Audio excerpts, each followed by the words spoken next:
استلام کس کو کہتے ہیں؟ مستحب ہے حجر اسود کو استلام کرنا، حجر اسود کو استلام کرنا مستحب ہے۔ استلام کس کو کہتے ہیں؟ استلام کہتے ہیں حجر اسود کو جا کے مسح کرنا، ہاتھ لگانا، متبرک ہونا۔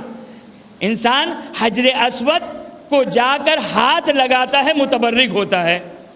یعنی یہ وہ سنت ہے جو مسلمانوں کی سنت ہے، جو حجر اسود میں تو مسلمانوں کو سمجھ میں آتی ہے، لیکن جب ہمارے تبرکات اہل بیت اور علم و تابوت اور ان سے متعلق بات آتی ہے تو شرک کا فتویٰ لگتا ہے۔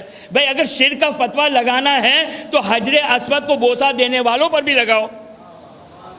بھائی حجر اسود خدا تو نہیں ہے نا، حجر اسود خدا تو نہیں ہے، یہ تو خدا کا ایک نمائندہ ہے کہ جس کی تفصیل کبھی اپنے مقام پر، یہ تو خدا کا ایک نمائندہ ہے۔ اگر خدا کا ایک نمائندہ خدا سے اگر متعلق کوئی چیز اگر متبرک بن جائے اور لوگ اس سے مسح کر کے متبرک ہو اور فائدہ اٹھائے، توجہ کیجئے گا، یہ خود جملے کو میں آگے چلانا چاہتا ہوں، توجہ کیجئے گا، حجر اسود کی برکتیں ہیں۔ انسان ہر مومن ہر مسلمان جاتا ہے حجر اسود کو مسح کرتا ہے، اس کی برکتوں کو لیتا ہے، اس کے فیوزات کو لیتا ہے، اس کی جتنی بھی انتفاعات اور فوائد ہے اس کو حاصل کرتا ہے، جا کے کم از کم انسان اس کو جا کے ہاتھ لگائے، اور مستحب بھی قرار دیا ہے۔